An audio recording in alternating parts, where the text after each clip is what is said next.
The paint-stained apron hung loose around my waist as I stepped back from my latest piece, a sculpture I'd been working on for 3 months.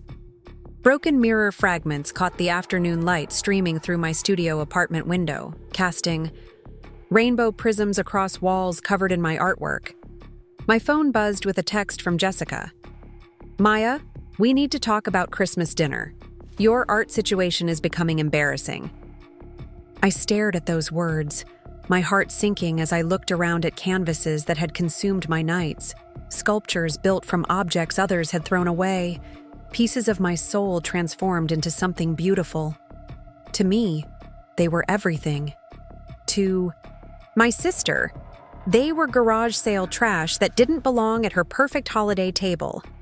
Little did I know that in 3 weeks, everything would change.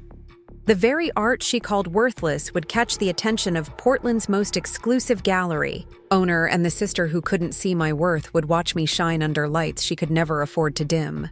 Before we jump back in, tell us where you're tuning in from, and if this story touches you, make sure you're subscribed, because tomorrow, I've saved something extra special for you. My name is Maya Chen, and if you met me at the Grind Coffeehouse, where I work mornings, you'd probably think I was just another barista trying to make ends meet in Portland.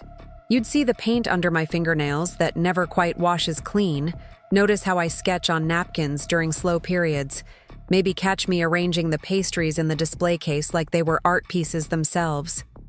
What you wouldn't know is that every dollar I earn pulling espresso shots goes toward something bigger than myself. The Alberta Arts District studio apartment I call home is barely 400 square feet, but I've transformed it into something magical. Canvases lean against every available wall space, some finished, others half completed, waiting for the right moment of inspiration to bring them to life. My latest sculpture, Urban Renewal, dominates the center of the room like a metallic tree growing toward the ceiling. I built it from bicycle parts I found behind repair shops, old street signs the city was throwing away, and pieces of reclaimed wood from construction sites.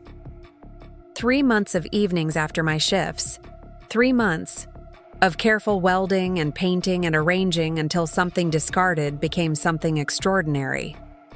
The morning light filtering through my single large window reveals the controlled chaos of my creative process. Coffee grounds dry on newspaper, destined to become paint for my next canvas. Broken dishes from thrift stores wait in careful piles, ready to be transformed into mosaic masterpieces.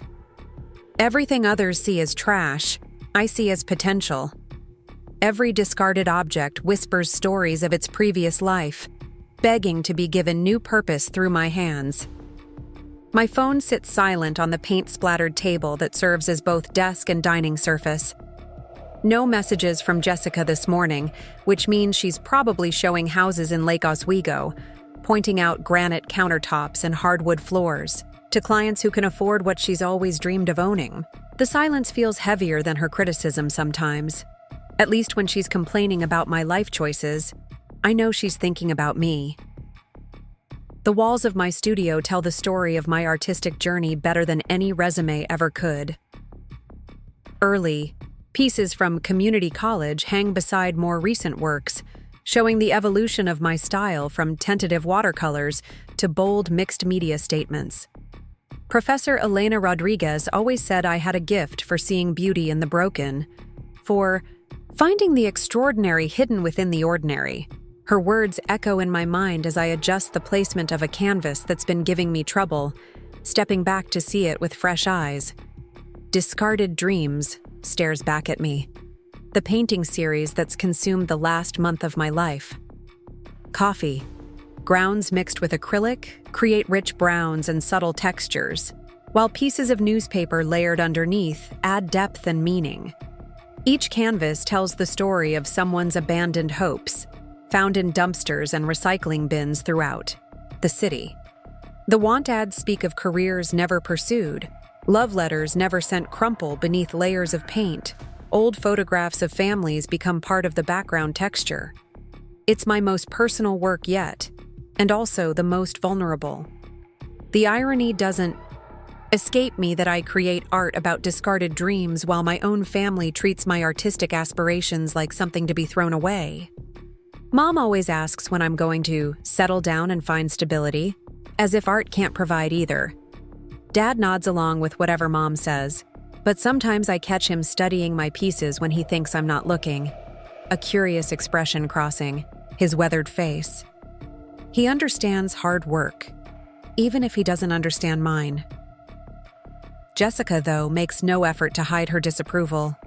3 years older and convinced she has life figured out, she measures success in square footage and salary. Figures. Her real estate career has given her everything she thought she wanted. The house in Lake Oswego, the lawyer husband, the social circle of professionals who lunch at country clubs and vacation in Cabo. She's built the life our parents dreamed of when they immigrated here with nothing but hope and determination. But success looks different to everyone, and mine doesn't fit in a multiple listing service description. My weekend job at Home Depot provides the steady income that keeps the lights on and buys art supplies. Loading mulch bags and helping customers find the right screws isn't glamorous, but it connects me to the raw materials of creation. I know which paints hold their color longest, which brushes give the finest detail, where to find the perfect piece of reclaimed wood for my next sculpture.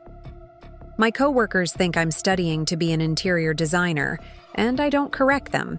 It's easier than explaining that I'm trying to transform the world one found object at a time. The teaching gig at Portland Community College fills Tuesday and Thursday evenings, sharing my passion with students who remind me why I fell in love with art in the first place.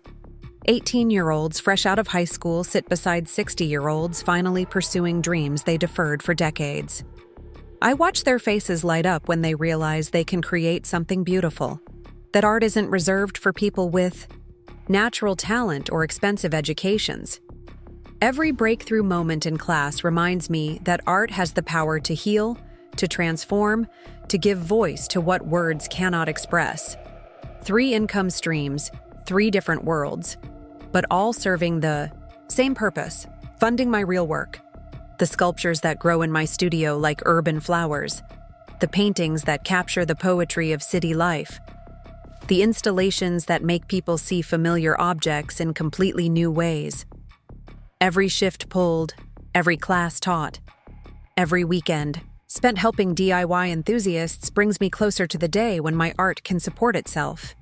Preparing and narrating this story took us a lot of time, so if you are enjoying it, subscribe to our channel. It means a lot to us. Now back to the story. The red envelope sitting on my easel catches my eye, slightly paint-stained from yesterday's work session.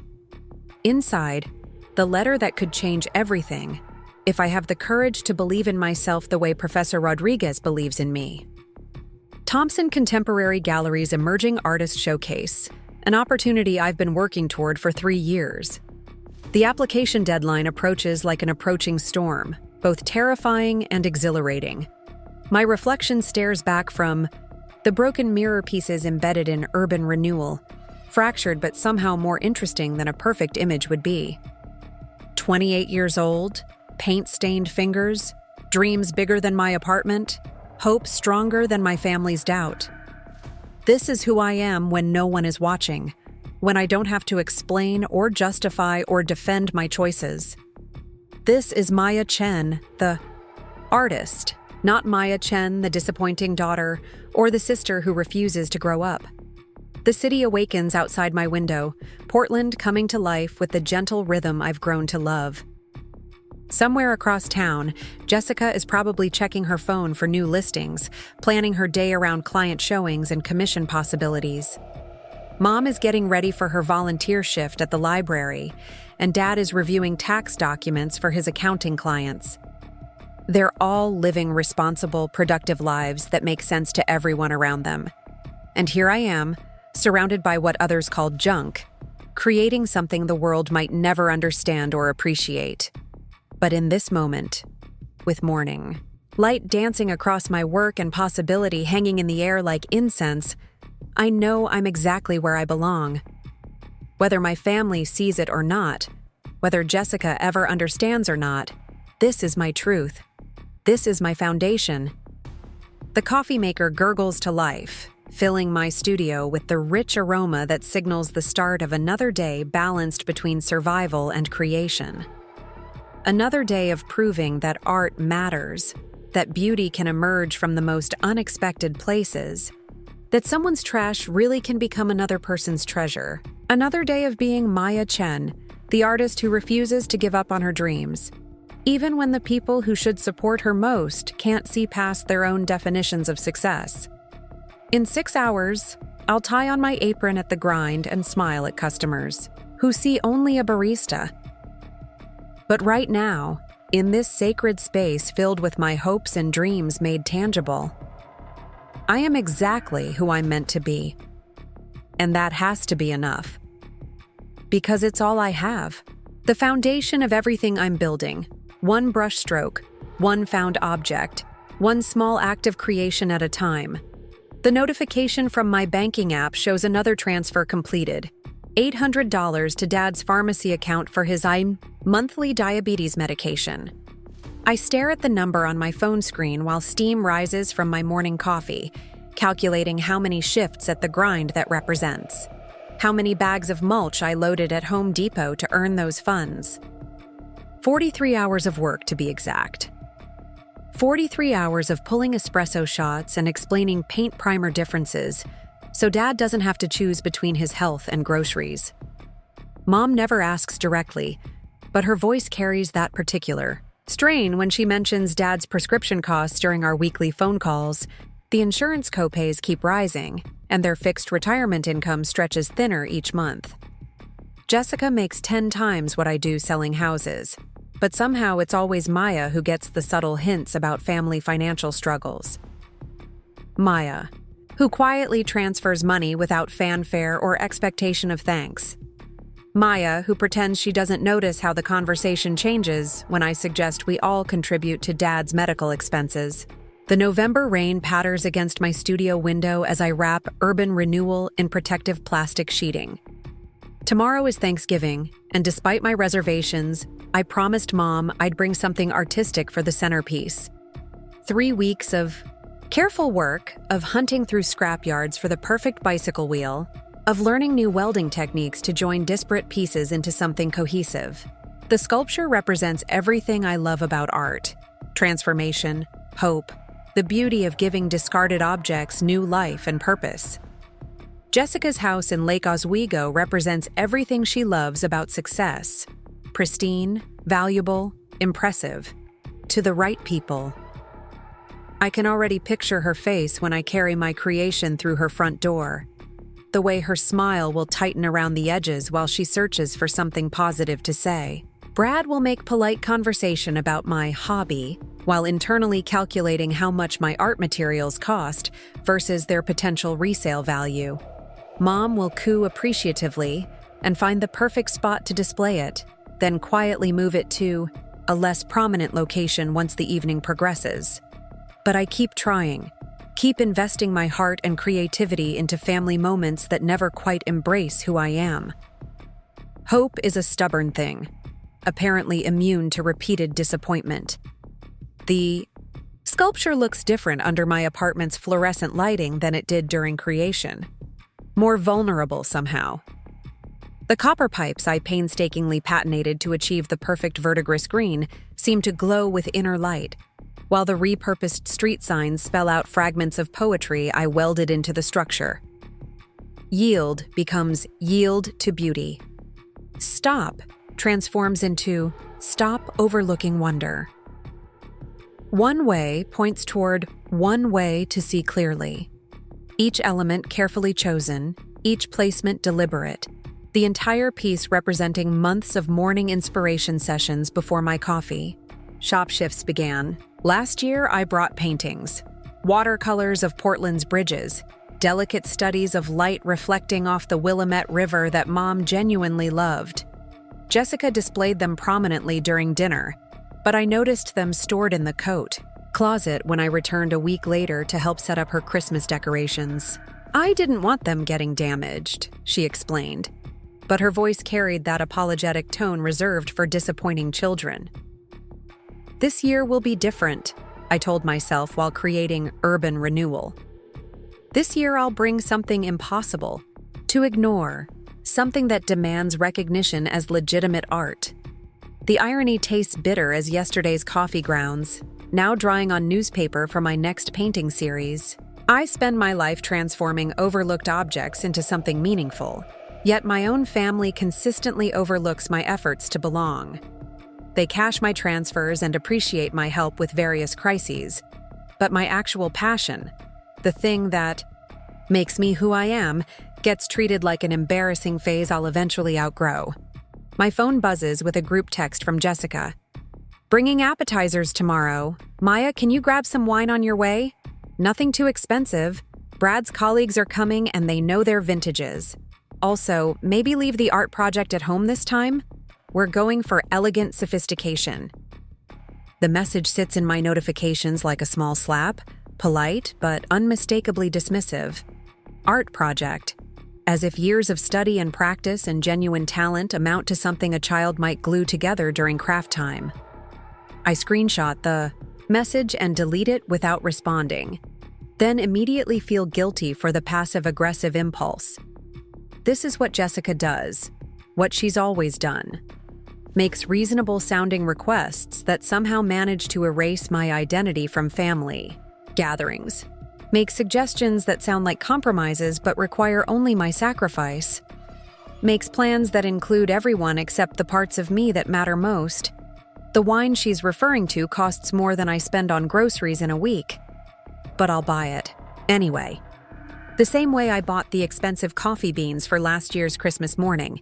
The same way I splurged on the cashmere scarf for Mom's birthday when Jessica offhandedly mentioned that Mom deserved something really nice for once. My bank account empties to fund family approval that never quite arrives, gestures of love that somehow never feel reciprocated. But maybe this time will be different. Maybe bringing urban renewal, despite Jessica's suggestion, will spark genuine conversation about my work. Maybe Brad's lawyer colleagues will see something interesting in my unconventional approach to art. Maybe Mom will display it proudly and leave it there permanently. A symbol that her daughter's creativity matters as much as her other daughters. Commission checks. The delusion sustains me through the afternoon while I teach my community college class. 60-year-old Margaret struggles with basic color theory, while 18-year-old David creates abstract masterpieces without conscious effort. I move between their easels, offering encouragement and technical guidance, watching their confidence grow with each successful brushstroke. These students invest 2 hours every Tuesday and Thursday to explore creativity they've neglected for decades or never knew they possessed. They spend their own money on art supplies and gas to get here, treating our class like something valuable rather than something to be hidden from sophisticated dinner guests. Professor Chen, Margaret calls me, though I've asked the class to use my first name dozens of times. I can't make this tree look realistic. The branches all seem wrong somehow. Her landscape painting shows an oak tree that defies natural growth patterns, but the colors she's chosen create an emotional response that perfect realism never could. Sometimes the feeling matters more than the accuracy, I tell her, mixing a slightly warmer brown on her palette. What were you thinking about when you painted those branches? Her face softens with memory. My grandmother's backyard. I used to climb her apple tree every summer, and the branches twisted in impossible directions, but they held me safely every time.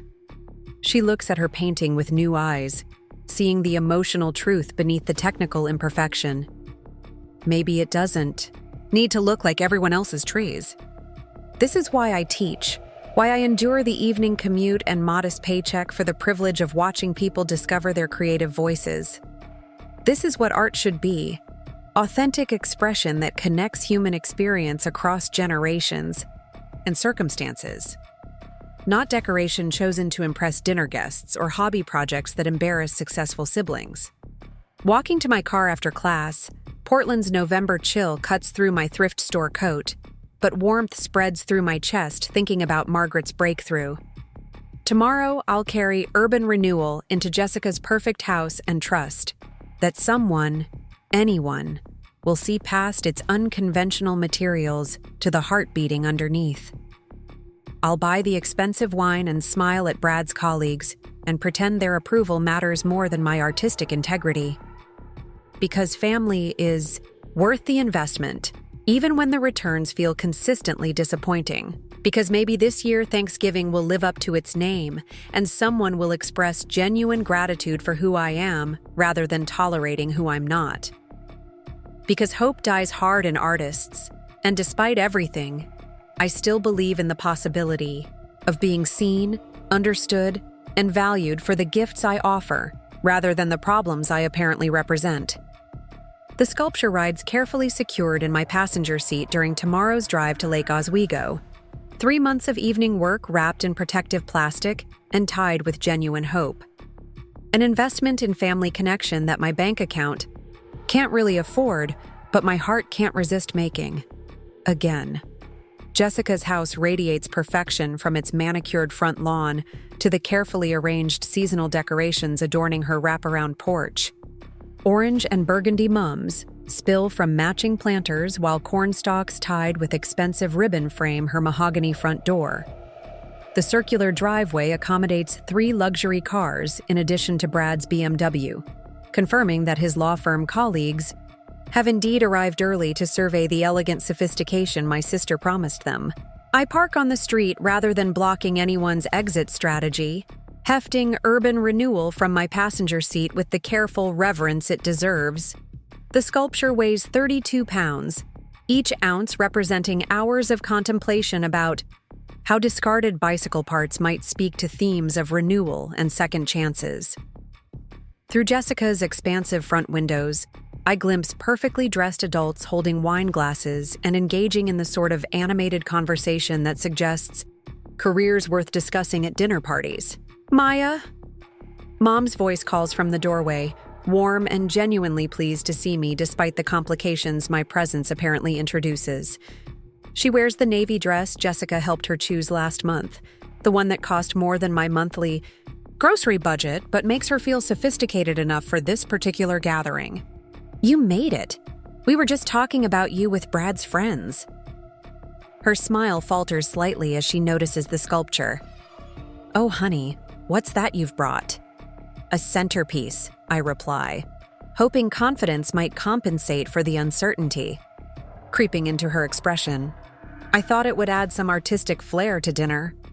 Mom's enthusiasm dims visibly as she processes the metal and wood creation that definitely doesn't match Jessica's autumn color scheme or complement her carefully chosen table settings. It's very interesting, sweetheart. Very creative. The pause between very and interesting spans entire worlds of polite disappointment. Maybe we should find somewhere special to display it where everyone can appreciate it properly. Translation. Somewhere that won't interfere with the aesthetic Jessica has spent weeks perfecting. Brad appears behind Mom, drink already in hand, despite the early hour, extending his free hand for the obligatory greeting handshake. Maya, great to see you. We were just discussing what would you call it? Your art situation? He studies the sculpture with the analytical expression he probably reserves for reviewing contracts, searching for clauses that might present future complications. Fascinating use of materials. Very. Resourceful. Resourceful. The word lands like a small stone in still water, creating ripples of interpretation I don't particularly enjoy. Resourceful suggests making do with less than ideal circumstances rather than deliberate artistic choices. Resourceful implies limitations rather than creative vision.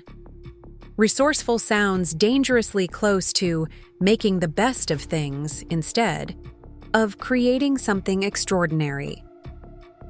Maya, come meet everyone. Jessica's voice carries that bright hostess tone she perfects for social gatherings. The one that suggests delightful surprises await while simultaneously maintaining careful control over the evening's trajectory.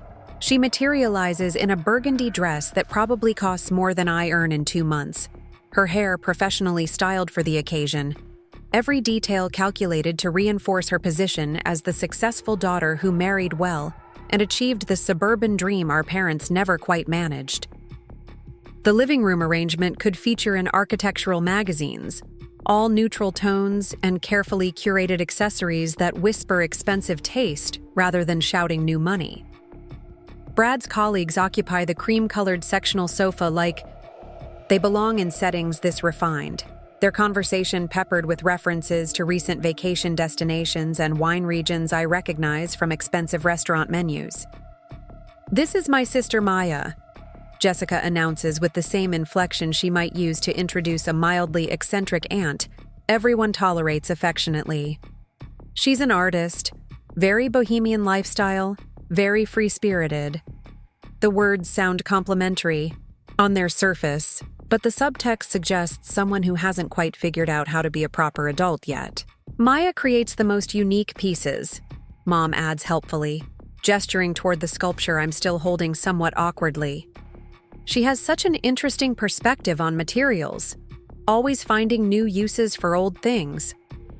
Her tone aims for pride but lands somewhere closer to puzzled admiration, the way you might describe a talented child whose drawings show promise despite their unconventional subject matter." Brad's colleague, a woman whose jewelry catches the light expensively, extends a manicured hand. "How wonderful! I dabble in watercolors myself. Nothing serious, just Sunday afternoon relaxation. Do you show your work anywhere, or is it more of a personal hobby?" The question sounds innocent enough, but the underlying assumption stings. Personal hobby. Sunday afternoon relaxation. As if serious artists don't dedicate their lives to perfecting their craft, or struggle to balance survival with creative expression. "I teach at Portland Community College and show my work locally," I respond, attempting to inject professional legitimacy into the conversation. "This piece represents 3 months of work exploring themes of urban renewal and transformation." I lift the sculpture slightly, hoping someone might ask to examine it more closely, might see past the unconventional materials to the artistic vision underneath. "How nice," she replies with the sort of polite smile reserved for children, explaining, "They're finger paintings." Community college. That must be rewarding, working with non-traditional students. Non-traditional. Another word that sounds supportive while somehow diminishing the legitimacy of what I do. Non-traditional suggests alternative rather than valuable, different rather than meaningful. Jessica intervenes smoothly, the way she probably redirects conversation when house showings aren't proceeding according to plan. Maya's always been creative. Even as kids, she was constantly making things, usually out of whatever she could find lying around. The childhood reference reinforces the perception that my artistic endeavors represent an extended adolescent phase rather than a serious career choice. "Still finding uses for discarded objects," Brad adds with a chuckle that doesn't quite reach his eyes. "Maya has this talent for seeing potential in things other people throw away. Very environmentally conscious approach to art." Environmental consciousness sounds admirable in theory, but the way he emphasizes it suggests my material choices stem from financial necessity rather than artistic philosophy. Dad emerges from the kitchen carrying a plate of appetizers, pausing to study my sculpture with genuine curiosity. "This is interesting, Maya. How did you attach these different pieces together? The engineering must have been quite complex." His accountant's mind appreciates technical challenges even when artistic vision remains mysterious to him. For a moment, the conversation shifts toward craftsmanship rather than hobby categorization. "I learned welding specifically for this project," I explain, grateful for his technical interest. Each joint required different approaches depending on the materials involved. The bicycle frame provided the structural foundation, but integrating the street signs required careful consideration of weight distribution and visual balance. Finally, someone asking questions that acknowledge the skill and planning involved, rather than treating my work like an amusing diversion. "Welding." The jewelry woman sounds impressed despite herself. "That's quite an undertaking. I had no idea art could be so industrial." Industrial. Yet another word that sounds appreciative while somehow emphasizing the unconventional nature of my approach. Industrial suggests machinery rather than beauty, function rather than emotion, work rather than inspiration. Jessica's smile becomes increasingly strained as the conversation continues, focusing on my sculpture rather than moving toward safer topics like real estate markets or vacation planning. Maybe we should put this somewhere safe before dinner, she suggests, reaching for the sculpture with barely concealed eagerness to relocate it away from her perfectly arranged conversation area. We wouldn't want anyone to get hurt on those metal edges. Safety concerns. Of course. My art poses. Potential danger to her elegant gathering. Sharp edges that might catch expensive clothing or scratch carefully maintained furniture. The suggestion isn't unreasonable, but the timing reveals her primary concern. Removing visual evidence of her sister's embarrassing hobby before it contaminates the sophisticated atmosphere she's worked so hard to create. I'll find the perfect spot, Mom volunteers with forced enthusiasm, accepting the sculpture from Jessica's eager hands. Somewhere everyone can see it, but where it won't be in anyone's way. Translation. Somewhere visible enough to avoid hurting my feelings, but peripheral enough to avoid drawing continued attention. As Mom carries my 3 months of work toward the back hallway, I catch fragments of resumed conversation about recent house sales and interest rate fluctuations. The topics flow smoothly now that the awkward artist disruption has been managed and contained. Brad's colleagues settle back into comfortable familiarity while Jessica's shoulders visibly relax. Crisis. Averted through careful diplomacy. I stand at the edge of their circle, expensive wine warming in my hand, watching people who share my DNA treat my life's passion like an inconvenient eccentricity that requires delicate handling. They don't mean to be cruel, I remind myself. They simply can't see what I see, can't understand that my unconventional materials represent deliberate choices rather than financial limitations. Can't recognize the hours of study and practice and genuine skill that transform discarded objects into meaningful statements about beauty and renewal and hope. But the warning signs are clear as street signals, impossible to misinterpret once you know how to read them. This family gathering, like all the others, will proceed according to Jessica's carefully planned script, with Maya's artistic endeavors occupying a footnote role rather than claiming center stage.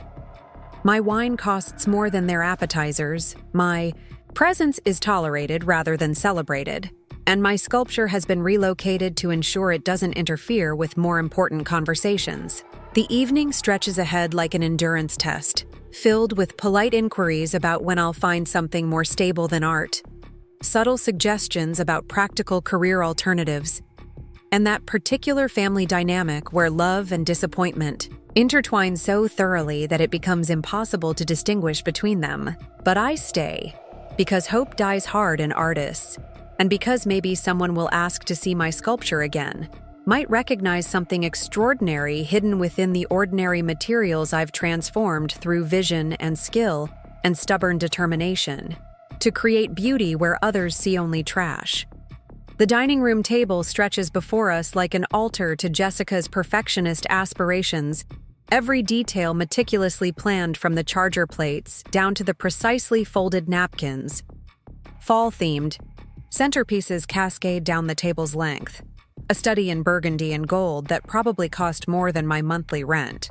The expensive wine I contributed sits unopened on the sideboard, apparently not worthy of tonight's sophisticated palates despite my careful selection from the shop owner's personal recommendations. Brad's colleague David, a senior partner whose name drops carry weight in Portland's legal circles, settles into his assigned seat with the comfortable authority of someone accustomed to commanding attention. His wife, Catherine, arranges herself beside him, jewelry catching the light from Jessica's new chandelier, both of them radiating the sort of effortless prosperity that comes from inherited advantages and strategic career choices.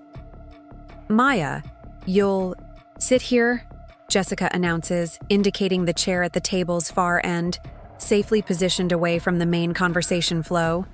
Mom and Dad occupy their usual spots, looking slightly uncomfortable in their carefully chosen outfits, while Brad assumes his position as co-host with practiced ease. The seating arrangement tells its own story about hierarchy and importance, with the artist's daughter relegated to observer status rather than full participant. "Before we begin," Brad announces, raising his wine glass with courtroom confidence, "I'd like to thank Jessica for creating such a beautiful evening. Her attention to detail never ceases to amaze me." The toast generates murmurs of appreciation, while Jessica glows under the recognition, her careful planning finally receiving its due acknowledgement. "And thank you to Maya for contributing. That interesting sculpture," Catherine adds with the sort of polite inclusion that feels more obligatory than genuine. "Such a creative use of materials. Very innovative." The pause before innovative suggests she's still processing what exactly she witnessed in the hallway, where Mom has apparently displayed my work in a location that preserves both visibility and discretion. David leans forward with the interviewing, skills that probably serve him well in depositions. "Maya, I'm curious about your artistic process. How do you decide which materials to incorporate into your pieces? Is there a specific philosophy behind using discarded objects?"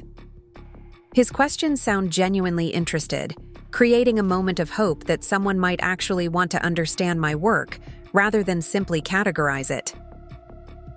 "I'm drawn to the stories objects carry," I begin, warming to the opportunity for genuine conversation about my art. A bicycle wheel doesn't just represent transportation, it represents journeys taken, destinations reached, the human desire for movement and progress. When that wheel gets discarded, all those stories don't disappear, they just wait for someone to recognize their continued value. "How fascinating," Catherine responds, though her expression suggests fascination might be too strong a word. "So you see yourself as rescuing these objects, like an artistic recycling program?" The comparison reduces my creative vision to waste management, transforming complex artistic philosophy into simplified environmental consciousness. Jessica intervenes with hostess efficiency, clearly uncomfortable with the conversation's direction. Maya has always been environmentally minded. Even as children, she was constantly bringing home stray cats and broken toys, convinced she could fix everything. The childhood reference reinforces the perception that my artistic endeavors represent an extended phase rather than serious, professional commitment. That's actually not quite accurate, I clarify, feeling the need to defend both my artistic integrity and current reality. My material choices reflect deliberate aesthetic decisions, not environmental activism. I'm interested in transformation, in revealing the hidden beauty within objects others overlook. It's about perception and possibility, not recycling. Brad's slight smile suggests he finds my explanation either charming or naive. But surely, the cost considerations play a role. Art supplies can be expensive, and using found materials must help with budget constraints. His assumption that financial limitations drive my creative choices stings with its casual dismissal of artistic intention. "Actually," I respond, keeping my voice level despite the growing frustration, "many of my pieces require significant investment in welding equipment, specialized tools, and high-quality paints and finishes. The bicycle parts for my recent sculpture cost more than traditional canvas and oils would have. I choose these materials because they serve my artistic vision, not because they're cheaper." The table falls silent for a moment, my correction apparently more direct than expected.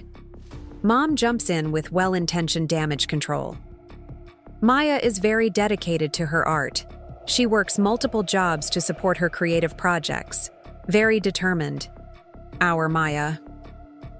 Her pride feels genuine, but the emphasis on multiple jobs reinforces the perception that art doesn't provide adequate income, that my career choice requires external support to remain viable. "Multiple jobs?" David inquires with the sort of professional curiosity reserved for interesting case studies. "What kind of work do you do to support your artistic practice?" The question assumes my other employment exists solely to subsidize my art, as if teaching and service work couldn't be meaningful in their own right. I teach art classes at Portland Community College and work part-time at a coffee shop, I explain, trying to frame these positions as professional choices rather than financial necessities.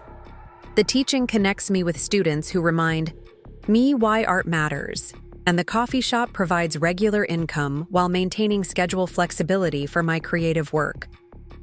Catherine nods with understanding that feels patronizing. How nice that you've found ways to pursue your passion while maintaining practical responsibilities. So many young people today expect to make money immediately from their hobbies.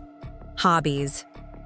The word strikes like a physical blow, reducing years of study and dedication to weekend pastimes pursued for personal amusement. Maya's art isn't a hobby, Dad interjects unexpectedly, his quiet voice carrying unusual firmness.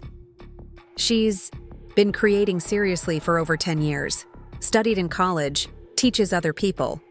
That's not hobby territory. His rare defense of my career choice creates another moment of silence, this one edged with family tension rather than polite awkwardness. Jessica's laugh sounds forced as she attempts to redirect the conversation toward safer territory.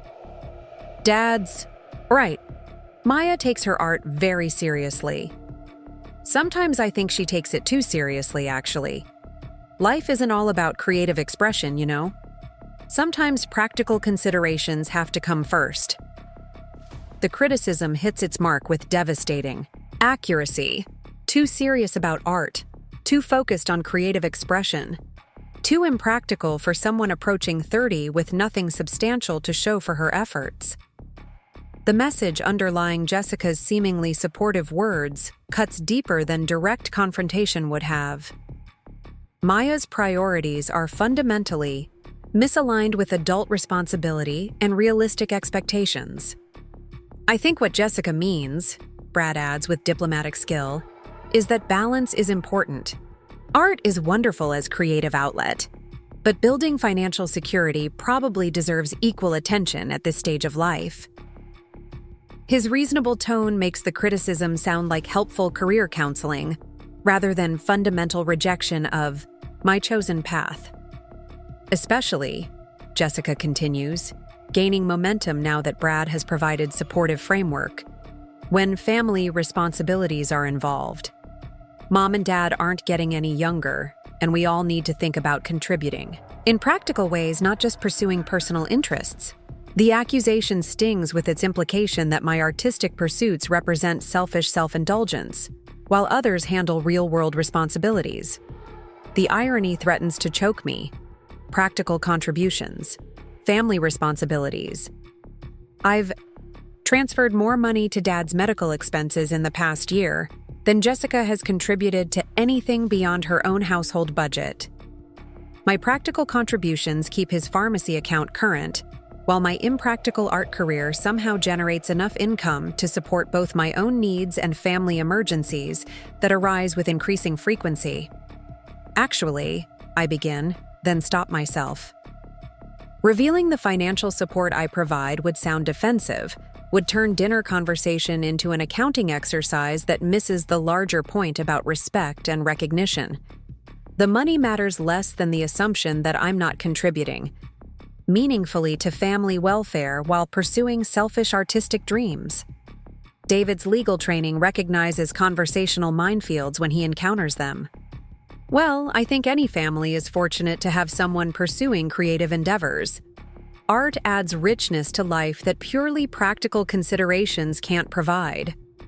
His attempt at diplomatic neutrality acknowledges both perspectives while committing to neither. But the damage has been done. The catalyst event crystallizing into sharp focus.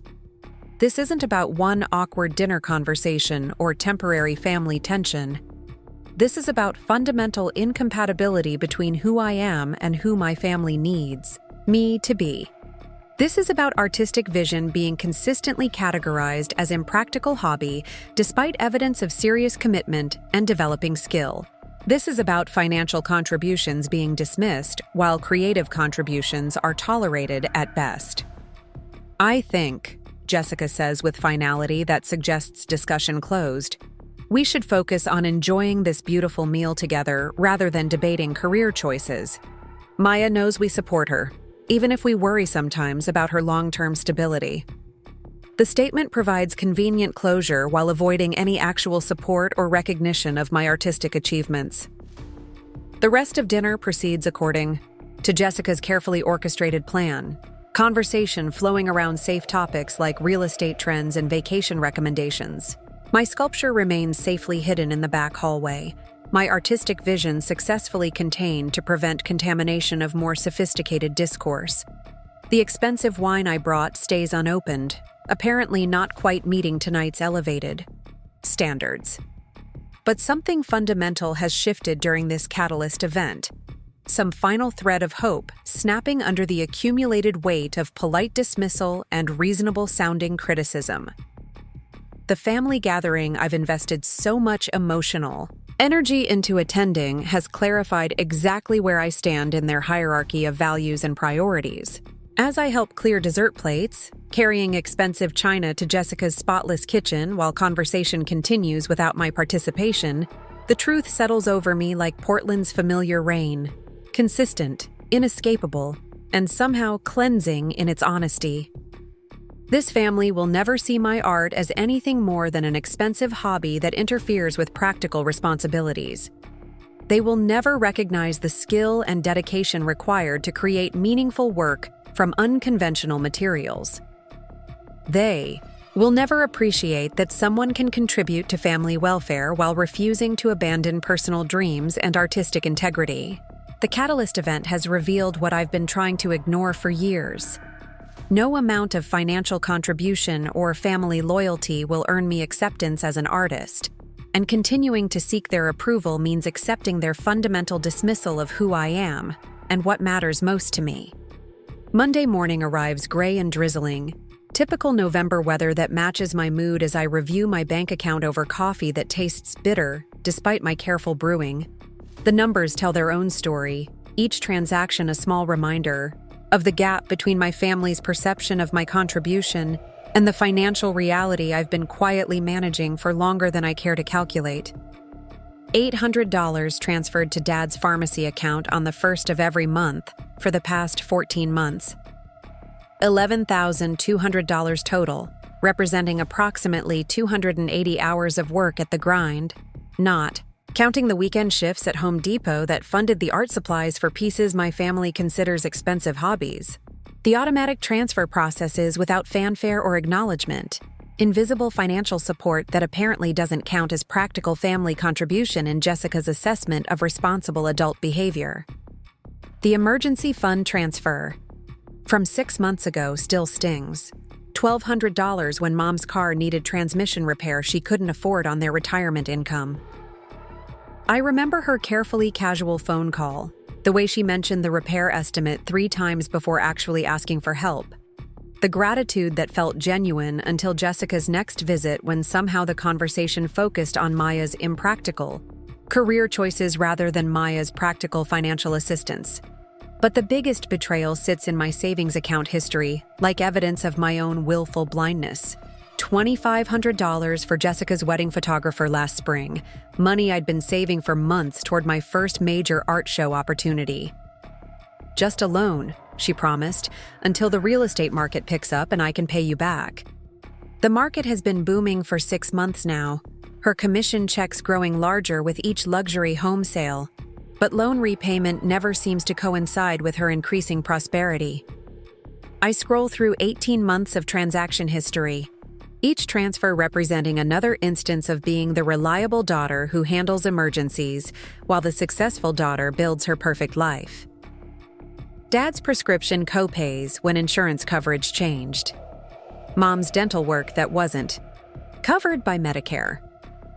The deposit for Jessica's anniversary trip to Napa Valley that she couldn't quite manage despite her recent sales success. The pattern emerges with devastating clarity. Maya, the impractical artist, somehow generates enough practical income to fund family financial emergencies, while Maya, the responsible contributor, gets lectured about balance and adult priorities. by people who've been depending on her financial support for over a year. My phone buzzes with a text from Jessica. "Thanks again for dinner last night. Hope you understand about the art thing. Brad's colleagues were so impressed with the evening. Maybe next time bring something a little more accessible? Love you." The message arrives simultaneously with a bank notification that her monthly mortgage payment has processed successfully, funded by the automatic transfer I set up 3 months ago when she mentioned being cash flow challenged between commission cycles. Accessible art. The phrase stings worse than outright criticism would have. Accessible suggests my current work is deliberately obtuse, created for shock value rather than genuine artistic expression. Accessible implies I'm choosing difficult materials and unconventional approaches to seem edgy rather than pursuing authentic creative vision. Accessible reduces my artistic philosophy to pretentious affectation that interferes with normal people's ability to appreciate beauty. The irony fills my small studio apartment like smoke. I create art about transformation, about finding value in discarded objects, about revealing hidden beauty through patient attention and skilled craftsmanship. Meanwhile, my own family discards my artistic contributions while valuing my financial ones, finding beauty in my bank transfers while dismissing the creative work that generates the income making those transfers possible. The mortgage support deserves particular examination. Jessica's house payment totals $2,800 monthly, more than I pay for rent, utilities, food, and art supplies combined. Her real estate income fluctuates seasonally, creating temporary cash flow challenges that somehow always coincide with my ability to provide temporary assistance. Temporary has stretched into permanent, invisible support that enables her perfect lifestyle while she criticizes my impractical career choices. The math tells a story Jessica would rather avoid acknowledging. Her sophisticated dinner parties and impressive mortgage payments depend partially on income generated by the sister whose art she finds embarrassing, whose career choices she considers irresponsible, whose creative endeavors she suggests keeping hidden from respectable company. I open my laptop and begin calculating the actual numbers, spreadsheet cells filling with data that reveals the hidden reality underlying our family dynamics. 14 months of Dad's medical support equals 23 weekend shifts at home. Depot. Jessica's wedding photographer loan represents 62 hours of pulling espresso shots at 5:30 in the morning. Her mortgage assistance totals more than I've spent on art supplies in 2 years, despite her assumption that my material choices reflect financial limitations rather than aesthetic decisions. The documentation grows like an art project in reverse, each number stripping away illusion rather than building toward beauty. Column A lists family financial contributions. Column B shows corresponding hours worked to generate those funds. Column C calculates the time cost in terms of artistic opportunities foregone. The final total stops me cold. $43,000 over 18 months, representing approximately 1,000 hours of work performed specifically to support family members who consider my career choice impractical and irresponsible. 1,000 hours, 25 weeks of full-time employment, 6 months of concentrated effort directed toward people who appreciate my money while dismissing my passion. 6 months I could have spent developing my artistic practice, building professional relationships in Portland's art community, or creating the body of work necessary for serious gallery consideration. But the most painful revelation doesn't appear in any spreadsheet cell. The hidden reality isn't just financial, it's emotional. I've been funding my own exclusion, paying for the privilege of being tolerated rather than accepted, subsidizing gatherings where my art gets hidden in back hallways, while my bank transfers enable the sophisticated lifestyle that apparently has no room for someone who sees beauty in bicycle parts and street signs. The transaction history reads like evidence of a dysfunctional relationship where love gets measured in dollars, transferred rather than dreams supported, where practical contribution means financial assistance, while impractical pursuits include anything involving creativity or personal fulfillment. Jessica's mortgage payments matter more than Maya's artistic development. Dad's prescription costs deserve priority over Maya's art supply budget. Mom's emergency car repair warrants immediate attention while Maya's emergency need for family acceptance gets perpetually deferred. The revelation sits heavy in my chest as rain continues pattering against the window, Portland's gray morning matching the emotional weather inside my small studio. I've been playing by rules that guarantee my continued marginalization, trying to earn acceptance by providing financial value while accepting that my creative value doesn't register on their measurement system. The expensive wine I bought for last night's dinner represents 3 hours of work at the grind. The sculpture they relegated to hallway display represents 3 months of evening creative effort. The ratio tells its own story about which contributions my family values and which ones they tolerate as embarrassing eccentricities that don't belong at sophisticated gatherings. My finger hovers over the banking app's transfer screen. The automatic payment to Dad's pharmacy account scheduled to process tomorrow. $800 that could fund months of art supplies, weeks of reduced work schedule to focus on creative development, or the application fees for major gallery submissions I've been postponing due to budget constraints. For the first time in 14 months, I consider what might happen if that transfer doesn't process. If the practical daughter stops being quite so practical about funding other people's needs, while her own artistic dreams get categorized as impractical hobbies. If the reliable financial support suddenly becomes contingent on reliable emotional support in return. The hidden reality has been revealed, the numbers telling their stark truth about where I stand in my family's hierarchy of values. The question now is what I'm going to do with this knowledge, whether I'll continue funding my own marginalization or find the courage to demand the respect that should accompany my contributions. Outside my window, Portland wakes up under gray skies, the city where strangers appreciate my art while family members hide it in back hallways, the city where coffee shop customers compliment my creativity while relatives suggest making it more accessible. The silence in my studio apartment feels different Tuesday morning, pregnant with possibility rather than heavy with disappointment. I sit cross-legged on my paint-stained floor, surrounded by bank statements and transaction histories that tell the mathematical story of my family's unacknowledged dependence on my supposedly impractical career. The numbers don't lie, even when the people benefiting from them do. My laptop screen displays the online banking portal, cursor hovering over the automatic transfer settings that have governed my financial life for over a year. $800 monthly to Dad's pharmacy account. $700 monthly toward Jessica's mortgage when her commissions run lean. $300 into Mom's emergency fund for unexpected expenses that seem to arise with suspicious regularity.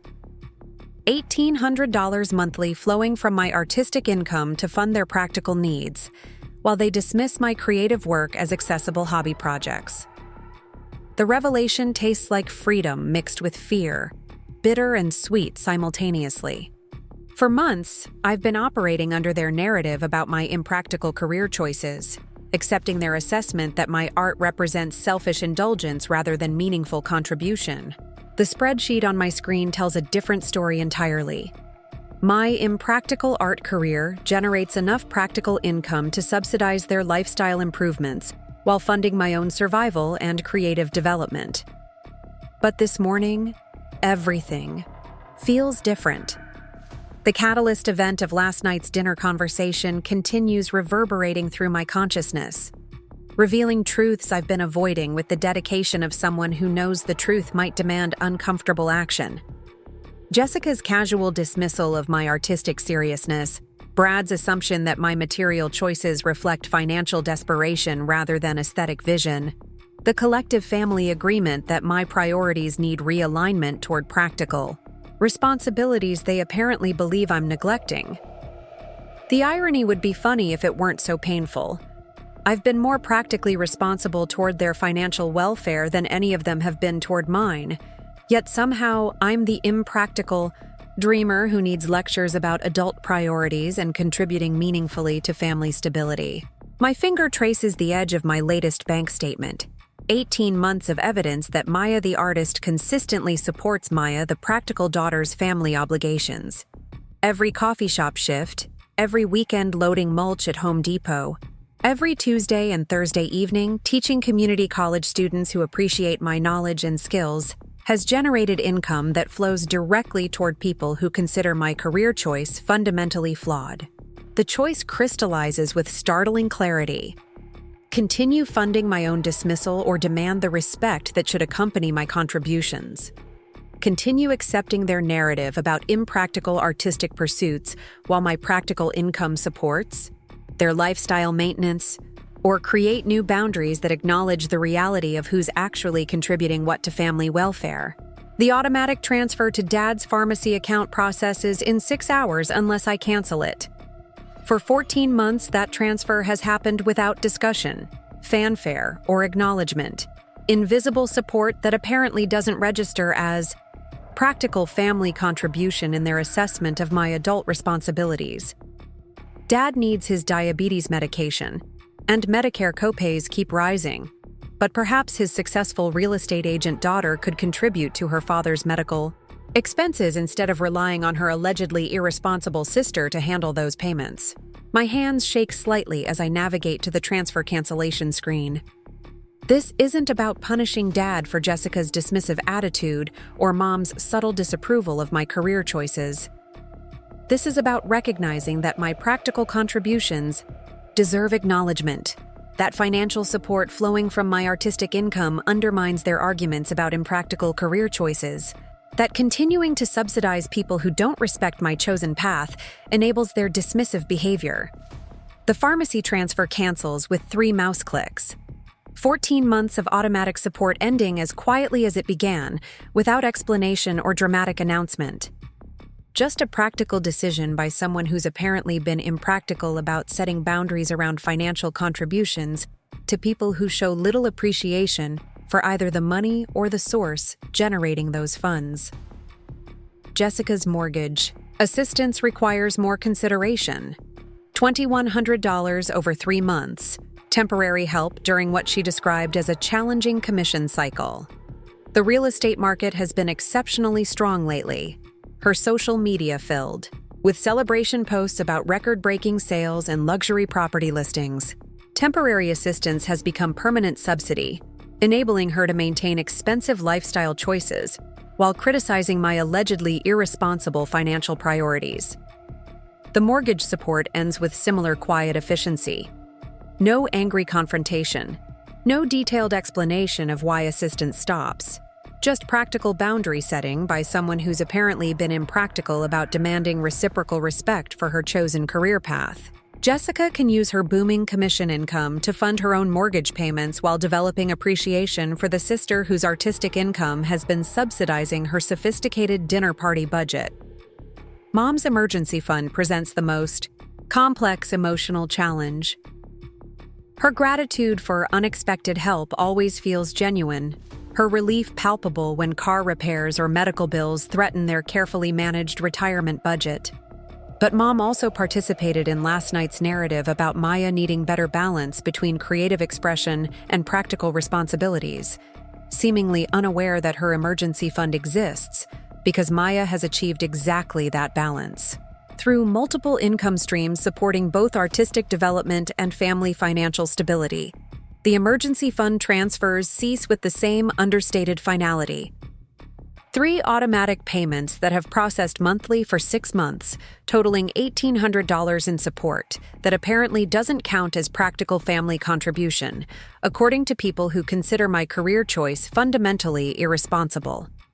Mom can approach her successful daughter for emergency assistance instead of relying on her allegedly impractical daughter to handle unexpected financial challenges. The banking portal returns to its main screen, automatic transfers canceled, financial boundaries established without fanfare or explanation. My monthly obligations decrease by $1,800, money that can now flow toward art supplies, gallery submission fees, professional development opportunities, or simply building savings toward financial independence that doesn't require family approval or understanding. But the awakening choice involves more than financial boundary setting. It requires psychological transformation from someone who seeks family acceptance through practical contributions to someone who demands respect for the totality of her contributions, both financial and creative. It means abandoning the hope that sufficient practical support will eventually earn acknowledgement for my artistic achievements, recognizing that people who dismiss my creative work will likely continue that dismissal regardless of how much financial assistance I provide. The revelation feels simultaneously liberating and terrifying. Liberating, because it frees me from the exhausting cycle of trying to earn acceptance through financial contribution while accepting dismissal of my artistic identity. Terrifying because it acknowledges that my family's love apparently comes with conditions I can no longer accept meeting, that choosing self-respect might mean choosing distance from people whose approval I've spent years desperately seeking. My phone sits silent on the paint-stained table, no immediate notifications about canceled transfers, no emergency calls about missing payments. The financial support I've provided operated so invisibly that its absence might go unnoticed initially, allowing time for reflection about whether they miss the money or the daughter who's been providing it. The choice extends beyond individual family relationships to broader questions about artistic integrity and personal values. Do I continue seeking acceptance from people who fundamentally misunderstand my chosen path, or do I invest my emotional energy in building relationships with people who appreciate both my creative vision and practical capabilities? Do I keep trying to prove my worth to critics who've already decided my art represents expensive frivolity? Or do I focus on developing my artistic practice within communities that recognize its value? Portland's art scene offers genuine opportunities for connection with people who understand the dedication required for serious creative work, who appreciate unconventional materials and innovative approaches, who recognize that artistic careers involve practical business considerations alongside creative expression. Professor Elena Rodriguez has been encouraging me to submit work to galleries beyond local farmers markets and coffee shop walls to take risks that might lead to broader recognition of my developing artistic voice. The Thompson Contemporary gallery application sits in my email drafts. 3 months of procrastination disguised as perfectionism. The submission deadline approaches in 2 weeks, but application fees and professional photography costs have been deferred repeatedly to fund family financial emergencies that apparently don't count as evidence of my practical responsibility. Now those funds sit available, along with the emotional energy previously invested in seeking family approval that might be better directed toward pursuing professional opportunities. The awakening choice clarifies with startling simplicity. Stop funding relationships that consistently undervalue my contributions while demanding I change fundamental aspects of my identity to earn acceptance. Start investing in my artistic development with the same dedication I've shown toward family financial support, recognizing that people who appreciate my creative work might also appreciate my practical capabilities without requiring me to choose between them. My reflection stares back from the broken mirror pieces embedded in urban renewal, fractured but somehow more interesting than perfect symmetry would provide. The sculpture sits in the center of my studio like a monument to transformation. Discarded objects given new life through patient attention and skilled craftsmanship. Perhaps it's time to apply that same philosophy to my own life, recognizing that some relationships need transformation or replacement when they no longer serve their intended purpose. The morning stretches ahead filled with possibility rather than obligation. My schedule suddenly lighter without the pressure of generating extra income for family support. I can focus on my community college teaching with renewed energy, invest in art supplies without guilt about family financial needs, spend evenings on creative development rather than picking up extra shifts to fund other people's lifestyle choices. The awakening choice has been made, boundaries established, financial obligations redirected toward personal growth rather than family appeasement. What happens next depends on whether my family recognizes the value of what they've lost or continues, operating under the assumption that Maya's practical contributions will continue regardless of how they treat Maya's creative aspirations.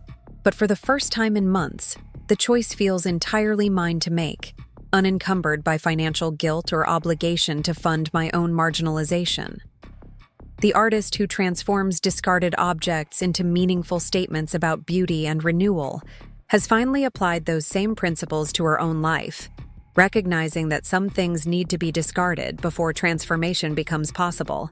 The December rain pounds against my studio windows with unusual intensity, creating percussion rhythms that somehow sync with the creative energy flowing through my cramped apartment.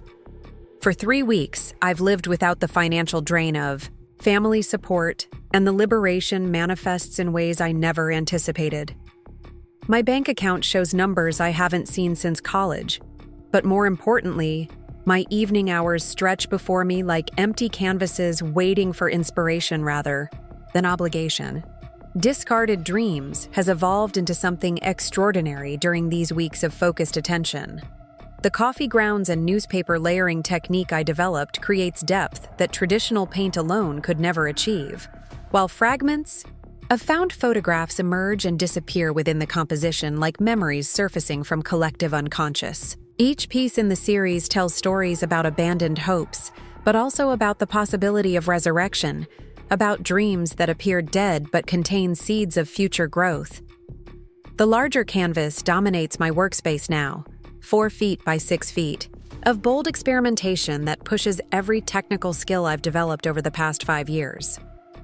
Wedding announcements from estate sales form the foundational layer, their formal typography speaking to societal expectations about life milestones and conventional success measures.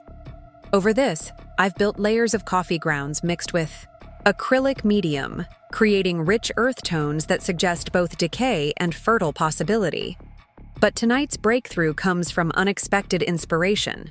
The canceled bank transfers, the automatic payments that no longer process monthly, become conceptual framework for understanding how financial obligations can obscure artistic vision.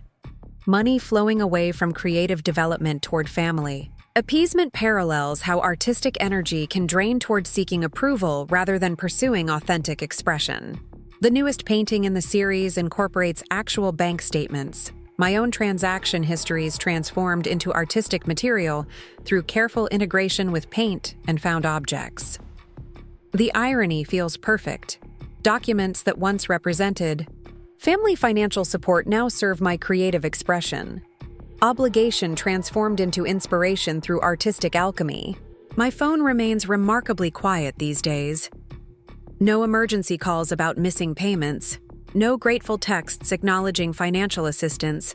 No subtle requests for temporary help with unexpected expenses. The silence suggests either that my family hasn't noticed the discontinued support or that they're processing its implications before responding. Either possibility provides space for artistic development without emotional interference. The teaching schedule at Portland Community College has become pure joy rather than necessary income supplementation. Margaret's landscapes grow more confident. Each week, her impossible tree branches now clearly intentional choices rather than technical limitations. David's abstract work develops sophistication that surprises even me, his intuitive color sense maturing into genuine artistic voice. Without the pressure of generating extra income for family support, I can focus entirely on their development, finding renewed passion for sharing artistic knowledge with people who genuinely want to learn. Professor Chen, Margaret says during tonight's class, examining her latest canvas with critical eye. I've been thinking about what you said regarding emotional truth versus technical accuracy. My granddaughter visited last weekend and drew a picture of our house that looks nothing like our actual house, but somehow captures everything important about how it feels to live there. Is that what you mean about artistic vision transcending realistic representation? The question sparks discussion among the entire class, students sharing examples of art that move them despite technical imperfection, comparing childhood drawings that captured essence rather than appearance with professional artwork that impressed without inspiring. These conversations remind me why art matters. Why spending evenings teaching adults to trust their creative instincts provides more satisfaction than any family dinner where my artistic achievements get dismissed as expensive hobbies.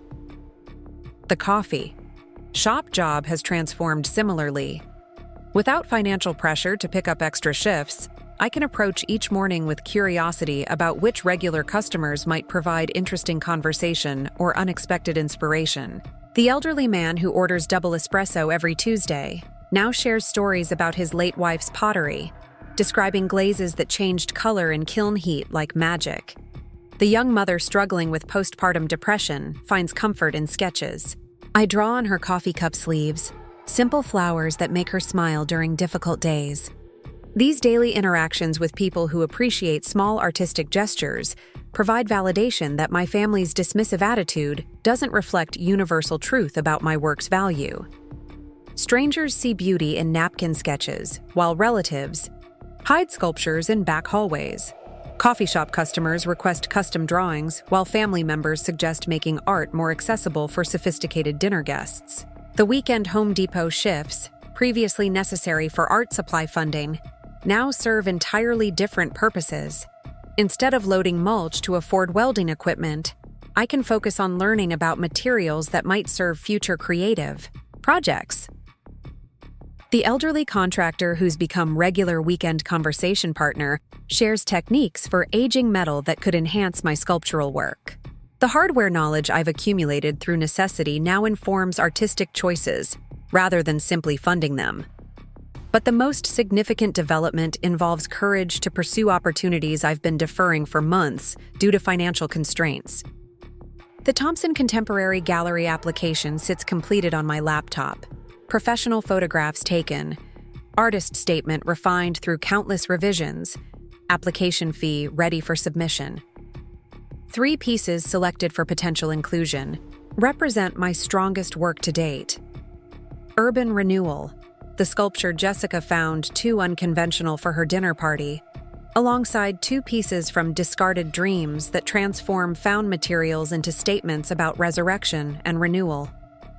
Professor Elena Rodriguez has been pushing me toward this opportunity for months, insisting that my work deserves professional gallery consideration rather than remaining confined to farmers markets and coffee shop walls.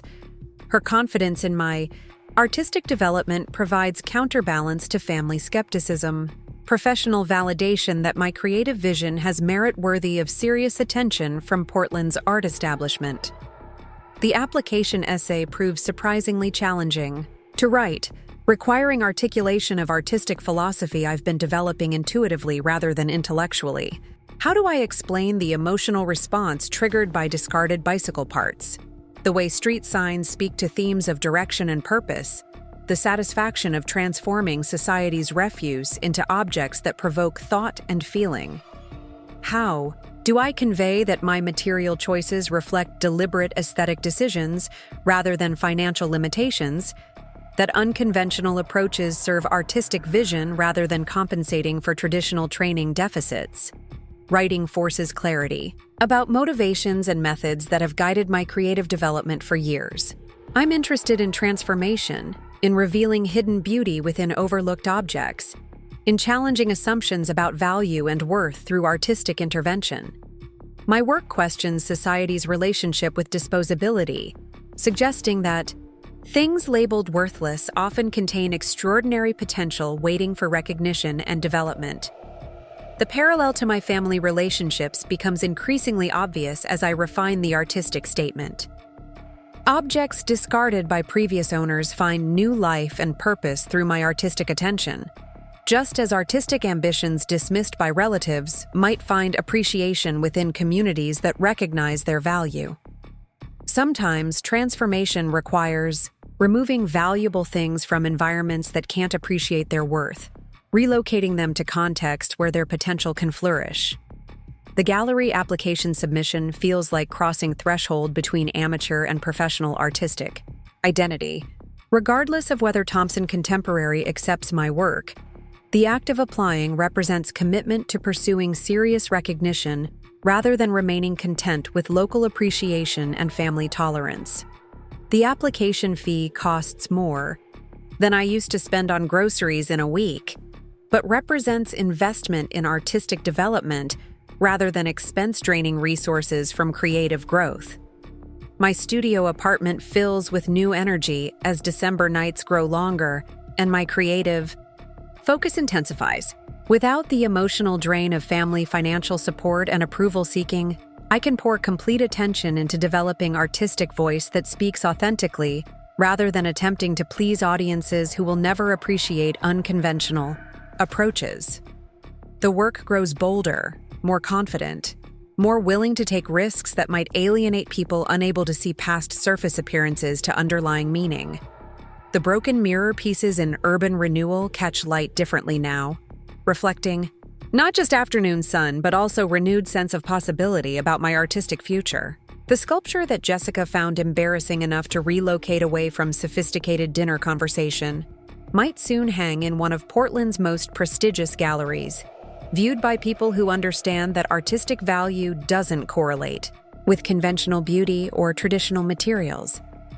The rebuilding phase requires patience with gradual transformation. Trust that focused energy applied consistently will yield results worth the investment. Like my artistic process itself, personal growth involves careful layering of experience and insight, building meaning through accumulated choices rather than dramatic single gestures. Each canceled transfer, each evening spent on creative development rather than extra income generation, each moment of choosing artistic integrity over family approval contributes to foundation that supports more ambitious future projects. Outside, my windows, Portland settles into winter rhythm, the city where my artistic community exists independent of family approval or understanding. The rain continues its percussion against glass, providing soundtrack for creative work that finally receives the focused attention it deserves, unencumbered by financial obligation or emotional manipulation from people who consistently undervalue both my practical contributions and creative achievements. Moment the email arrives on a Thursday morning while I'm grinding coffee beans for my pre-work ritual, the notification sound cutting through the peaceful quiet of my studio apartment. The sender's name makes my hands still mid-grind. Marcus. Thompson Contemporary Gallery. 3 weeks have passed since I submitted my application. 3 weeks of trying not to obsess over response timelines while focusing on new pieces for discarded dreams. Dear Maya Chen, the message begins, formal but not impersonal. Thank you for your submission to our Emerging Artist Showcase. We were impressed by the conceptual sophistication and technical execution of your mixed media work. We would like to include 3 pieces in our January exhibition: Urban Renewal, Discarded Dreams Number 3, and Discarded Dreams Number 7. Please contact our curator to discuss logistics and opening reception details. I read the email 4 times before the words fully penetrate, each reading revealing new layers of significance. Thompson Contemporary Gallery, the space I've admired from sidewalk windows during downtown walks, the gallery whose exhibitions receive coverage in Portland Art Monthly and attract collectors from Seattle and San Francisco. They want my work. They see value in the sculptures and paintings that my own family considers expensive hobbies, unsuitable for sophisticated company. The follow-up email from Sarah Martinez, the gallery's curator, arrives 20 minutes later with practical details that make the opportunity feel increasingly real. Professional wall text cards with my name and artistic statement. Insurance coverage for pieces during exhibition. Commission structure that could provide more income from one sale than I typically earn in 3 months of coffee shop shifts. Professional photography for promotional materials and potential collector inquiries. But the most significant detail appears in the final paragraph. Portland Art Monthly would like to feature your work in their January issue, highlighting emerging artists to watch in the new year. The interview will focus on your innovative use of found materials and your artistic philosophy regarding transformation and renewal. Please let us know your availability for the photo session and interview. Portland Art Monthly, the publication that covers every significant artistic development in the city, whose reviews can establish or destroy reputations, whose featured artists achieve regional and sometimes national recognition. They want to discuss my artistic philosophy, to explore the conceptual framework behind material choices that Brad's colleagues found resourceful in ways that suggested creative limitation rather than deliberate aesthetic decision. My phone buzzes with a call from Professor Elena Rodriguez, her excitement palpable even through digital transmission. Maya, I just received a call from Marcus Thompson. He wanted to verify your academic background and discuss your artistic development. This is extraordinary news. Absolutely extraordinary. Thompson Contemporary doesn't showcase work lightly, and their emerging artist exhibitions have launched several careers I've followed over the years. Elena's validation provides professional context. I need to fully appreciate the opportunity's significance. As someone embedded in Portland's art education community, she understands which galleries matter, which exhibitions carry weight within regional and national art markets, which opportunities represent genuine advancement rather than vanity showcases that cost more than they provide. Your timing is perfect, she continues. The art market always buzzes with energy in January, collectors looking for new pieces after holiday spending, critics eager to identify fresh talent worthy of attention.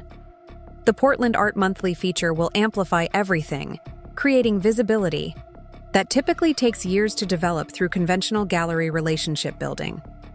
The conversation shifts to practical considerations: pricing strategies, artist statement refinement, professional presentation techniques for gallery openings. Elena's guidance proves invaluable, translating artistic achievement into business opportunity while maintaining integrity of creative vision. She understands that commercial success can support artistic development rather than corrupting it, that recognition within art establishment validates years of dedicated work rather than diminishing it.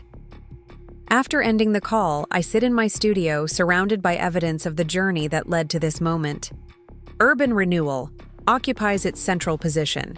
The sculpture that Jessica found too unconventional for her elegant dinner party now selected for exhibition, alongside Portland's most promising emerging artists. The irony tastes sweet rather than bitter transformation of family rejection into professional recognition that validates artistic choices they couldn't appreciate. The coffee grounds drying on newspaper for future paintings represent materials that Brad's colleague described as resourceful, in ways that suggested making do with limitations rather than pursuing innovative artistic approaches. Those same materials will now be discussed in Portland Art Monthly as examples of conceptual sophistication and technical innovation, elevated from hobbycraft to serious artistic practice through critical attention and professional presentation. But the recognition moment involves more than external validation from gallery owners and art critics. It represents internal recognition that the artistic vision I've been developing for years has merit worthy of professional attention, that the countless hours spent learning techniques and refining conceptual approaches have produced work capable of competing within serious art markets. The emotional impact proves unexpectedly complex. Relief that years of dedication are finally receiving acknowledgement beyond local farmers' markets and coffee shop walls. Excitement about opportunities for broader recognition and financial sustainability through art sales. Satisfaction that artistic choices dismissed by family members have gained validation from people who understand contemporary art practices and emerging talent identification.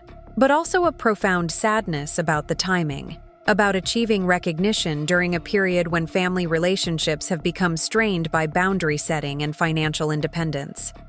The people who should be celebrating this achievement with me are the same people who've consistently undermined confidence in the career path that made this achievement possible. The gallery contract arrives via email attachment, surprisingly straightforward terms that favor artists more than I expected based on stories about exploitative gallery relationships. 40% commission on sales, professional insurance, coverage, promotional support through their social media channels and collector mailing list. Most importantly, creative control maintained by artist, with galleries serving curatorial rather than editorial function in presentation of work. The opening reception is scheduled for January 15th, first Friday of the month, when Portland's Pearl District fills with art enthusiasts making rounds between galleries, collectors searching for emerging talent, critics gathering material for reviews and feature articles. Elena emphasizes the importance of professional presentation during opening events, describing how collectors and critics form opinions about artists based on brief conversations and first impressions during crowded receptions. You'll need appropriate attire for the opening, she advises during our follow-up conversation. Nothing that competes with your artwork for attention, but sophisticated enough to signal that you take your career seriously. Black dress, minimal jewelry, comfortable shoes that allow standing for 3 hours while discussing your work with strangers who might become supporters or collectors. The practical considerations of professional artistic success require adjustment to lifestyle patterns I've maintained for years. Gallery openings demand evening availability that conflicts with teaching schedule modifications. Collector inquiries require prompt response to maintain momentum from initial interest through potential sales completion.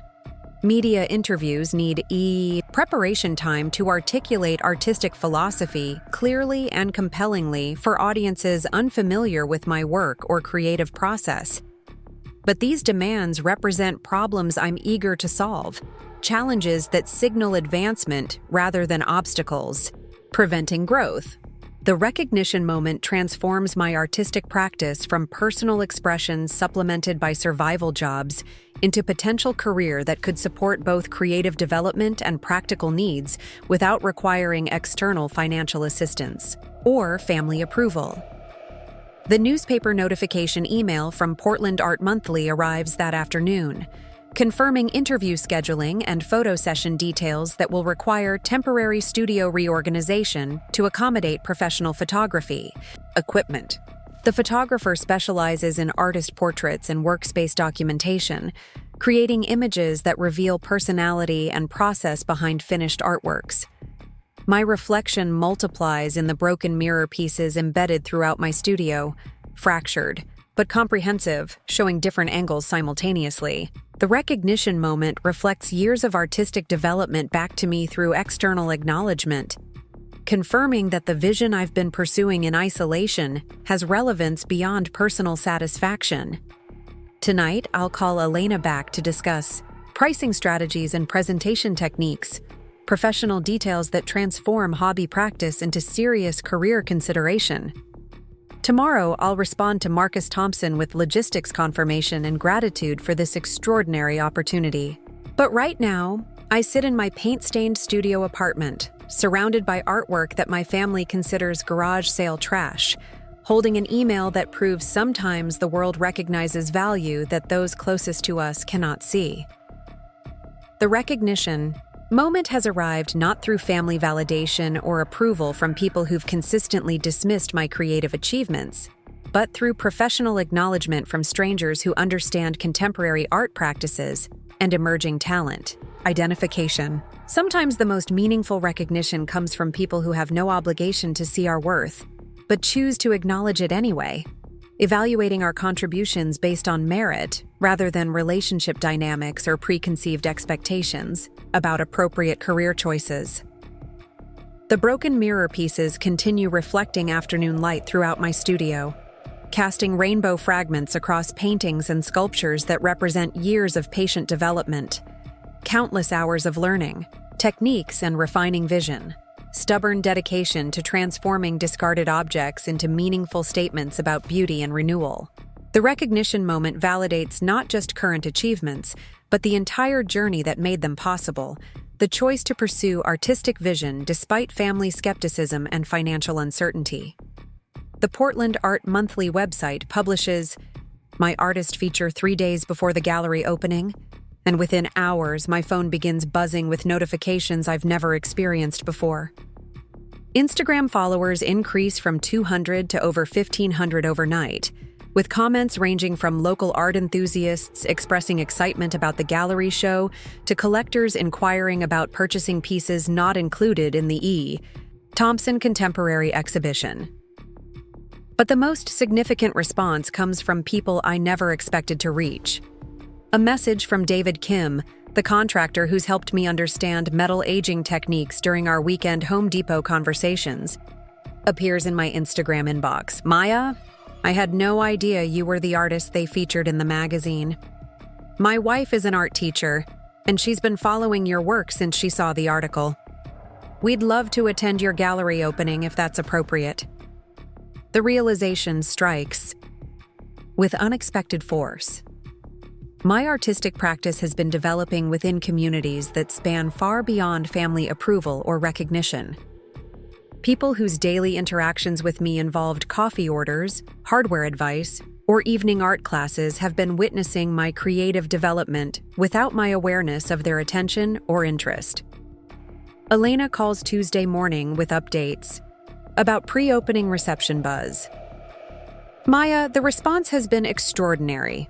Portland Art Monthly's social media post about your feature has been shared over 300 times, and Marcus received inquiries from collectors in Seattle and San Francisco about your availability for representation. One serious inquiry came from a corporate art consultant working with Nike's headquarters campus renovation project. Corporate collection consideration represents opportunity I hadn't imagined possible.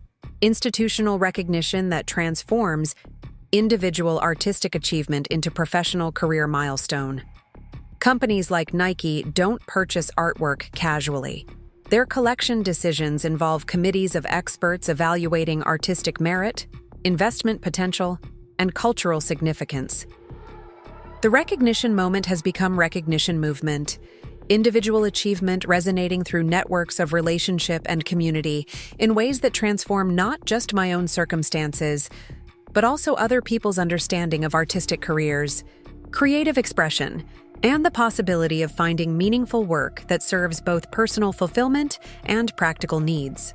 Portland's art scene embraces new talent with enthusiasm that validates years of patient development and stubborn dedication to creative vision, despite skepticism from people whose approval I once considered essential for success.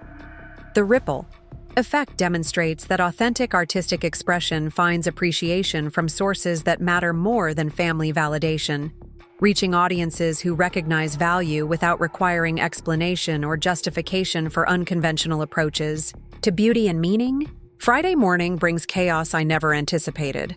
My phone ringing before 7 a.m. with Jessica's voice pitched higher than usual, stress bleeding through her typically controlled real estate agent composure. Maya, we need to talk. Today. This morning. Can you meet me for coffee? The urgency feels manufactured, the kind of artificial crisis Jessica creates when situations spin beyond her careful management. But something underneath her polished desperation suggests genuine panic, recognition that circumstances have shifted in ways her social manipulation skills cannot correct through conventional damage control strategies. I saw the article. She continues without waiting for my response. Brad's colleagues have been asking questions.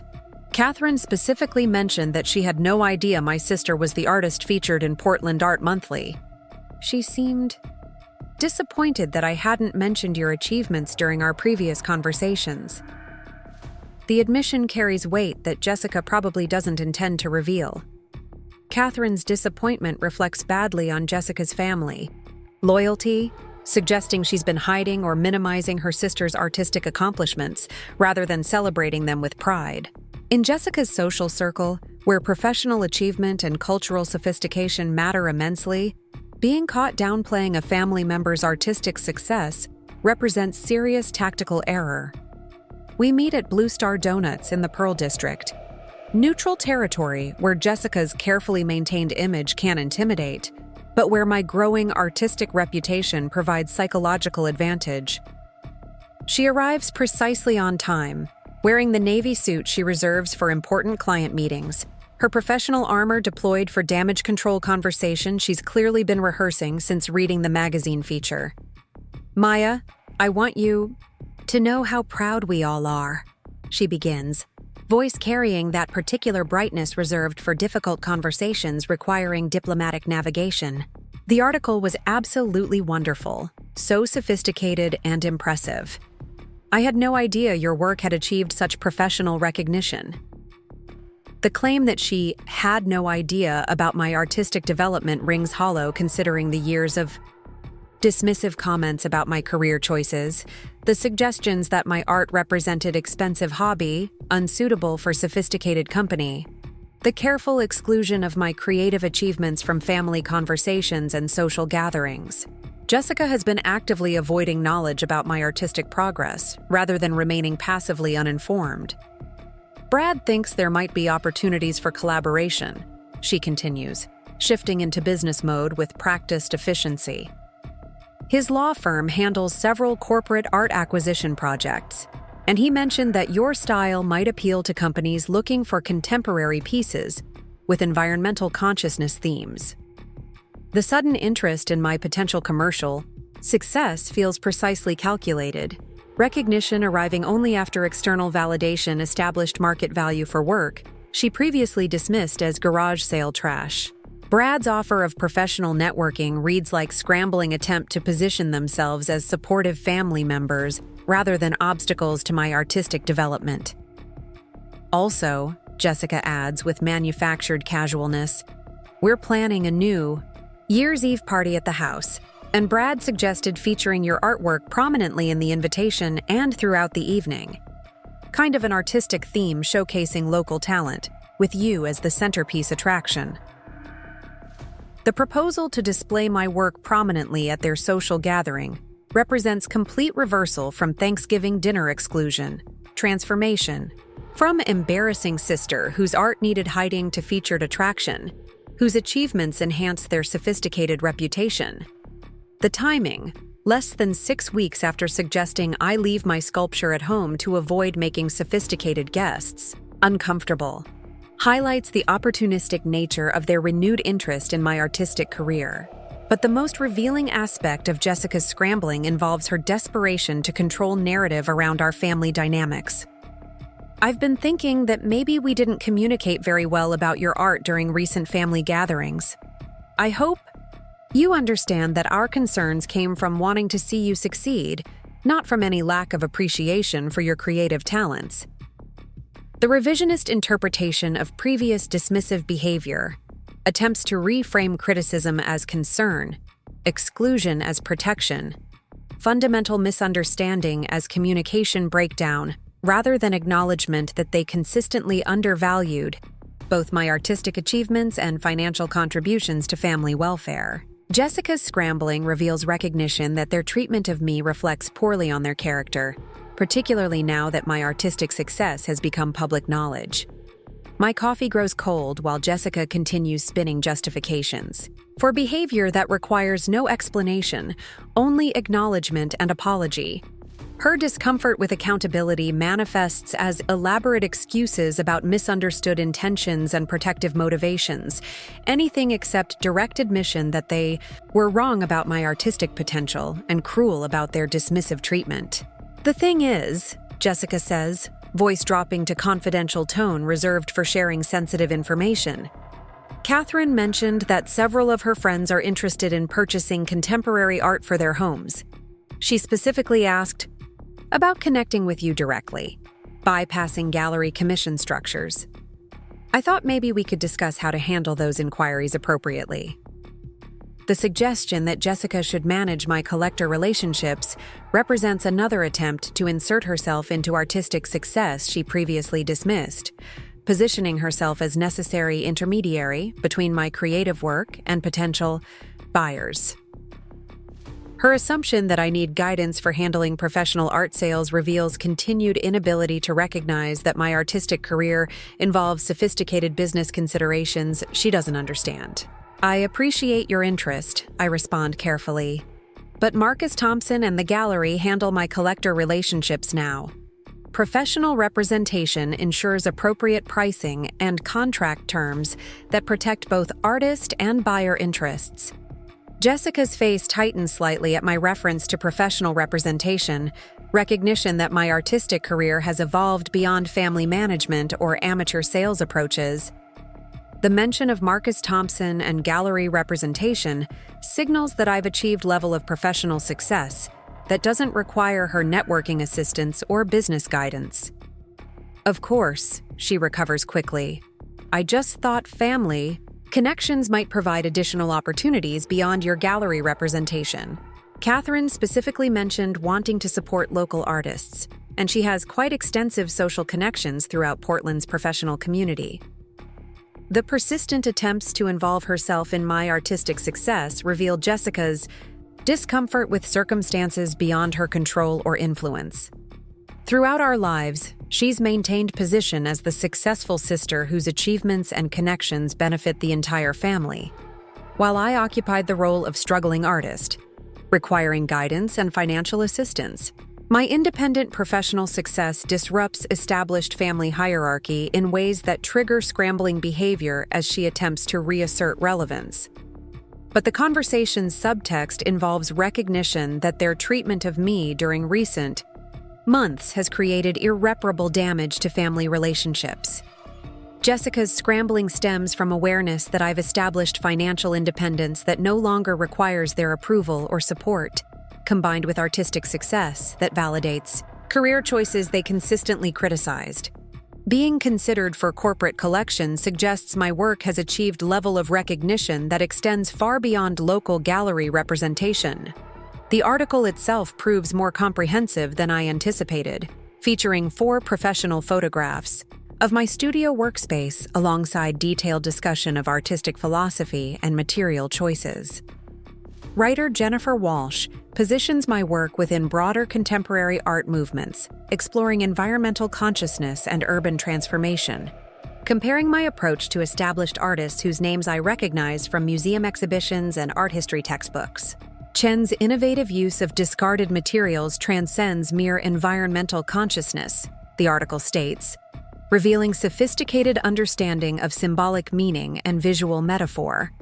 Her sculptures and paintings transform society's refuse into statements about resilience, renewal, and the overlooked beauty existing within contemporary urban landscape.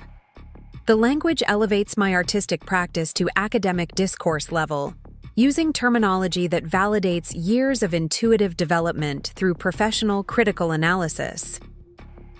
Reading my work described in art historical context provides perspective on achievements I've been too close to evaluate objectively, confirming that individual artistic vision has connected with broader cultural conversations about sustainability, transformation, and finding beauty within overlooked sources.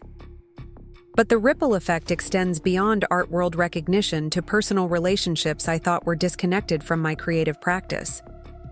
Sarah from the coffee shop appears at my apartment door Wednesday evening, holding a printed copy of the Death's Portland Art Monthly article with obvious excitement. "Maya, I cannot believe you're the artist everyone's talking about. I've been making coffee for you every morning for 2 years, watching you sketch on napkins, and I had no idea you were creating work at this level. My book club has been discussing the article since it came out, and we're all planning to attend your gallery opening." Her enthusiasm reveals how artistic recognition ripples outward through communities in unexpected ways, touching people who've been witnessing creative development without understanding its significance or potential. The barista who's watched me sketch between customers, the contractor who's shared metalworking techniques, the students who've learned artistic fundamentals in my evening classes, all become stakeholders in artistic achievement they helped nurture through daily encouragement and practical support. Margaret from my community college class emails with pride that transforms her typical landscape painting updates. Professor Chen, I showed the magazine article to my granddaughter and she said her teacher wants to do a unit on local artists who use recycled materials. Would you consider visiting her elementary school to talk about your work? The children would be so excited to meet a real artist they read about in a magazine. The invitation to speak with children about artistic practice represents opportunity to influence future creative development, to share lessons about persistence and vision with young people still forming opinions about career possibilities and creative expression. Elementary school visits could plant seeds for future artists, while demonstrating that creative careers offer viable alternatives to conventional professional paths. Jessica's response arrives Thursday afternoon via text message, 2 days after the article publication, with timing that suggests careful consideration rather than immediate reaction. Maya, I saw the article about your art in Portland Art Monthly. Very impressive. Brad's colleague Catherine mentioned it during lunch yesterday. She had no idea you were the sister I mentioned at Thanksgiving. We should talk soon. The message's formal tone contrasts sharply with her typical casual family communication, suggesting recognition that our relationship dynamics have shifted fundamentally. Catherine's mention during lunch implies that my artistic achievement has become topic of conversation within Jessica's social circle, the same sophisticated professionals who found my sculpture too unconventional for elegant dinner party display. Mom calls that evening with excitement that feels genuine but complicated. Maya, honey, your father and I are so proud. Mrs. Patterson from the library showed me the magazine article, and I nearly cried reading about your artistic philosophy and all those big words they use to describe your work. We had no idea it was so important. The pause before important carries weight of recognition delayed. Appreciation arriving only after external validation provided framework for understanding value they couldn't assess independently. Her pride feels real but contingent, dependent on professional acknowledgement rather than intrinsic appreciation for creative expression and dedication I've maintained for years. Your father wants to see the gallery opening, she continues. Is it appropriate for family to attend? We don't want to interfere with your professional event, but we'd love to see your work displayed properly in a real gallery setting.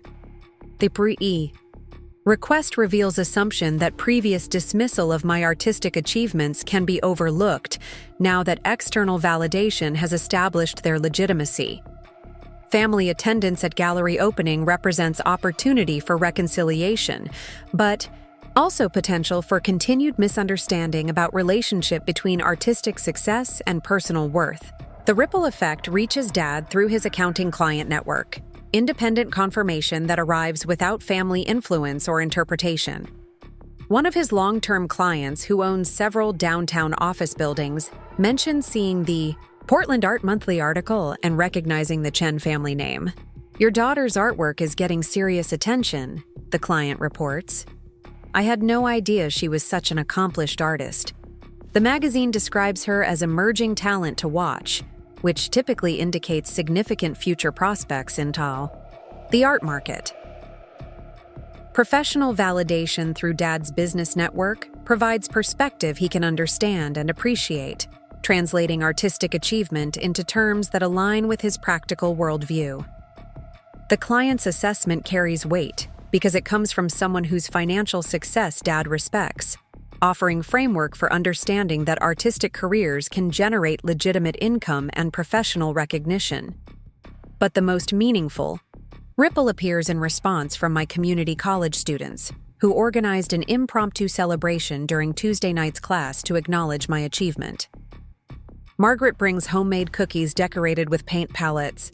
David creates an abstract painting titled "For Professor Chen," and the entire class signs a card expressing gratitude for artistic education that has enriched their lives beyond technique instruction. You taught us that art doesn't have to be perfect to be meaningful, Margaret writes in the card.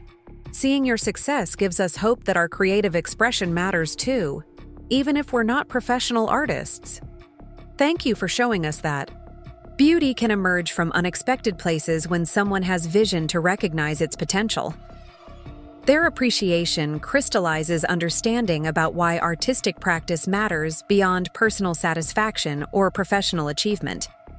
Teaching art to people who hunger for creative expression after years of practical focus provides service that extends far beyond technical instruction, offering permission to value beauty and meaning alongside efficiency and productivity. The South Gallery opening approaches with momentum I never anticipated. ripple effects continuing to expand through communities I didn't realize were paying attention to my artistic development.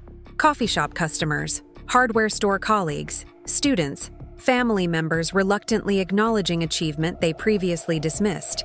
Professional critics and collectors evaluating emerging talent worthy of serious consideration. There's something else, Jessica admits, abandoning diplomatic pretense for direct communication. Dad called this morning. His pharmacy contacted him about overdue payments for his diabetes medication. He asked if I knew anything about changes to his payment arrangements. The admission arrives wrapped in accusation. Suggestion that I've somehow behaved irresponsibly by discontinuing financial support without advance warning or discussion. Jessica's tone implies that family medical obligations trump personal boundary setting, that practical needs should override artistic career development regardless of how family members treat my creative achievements.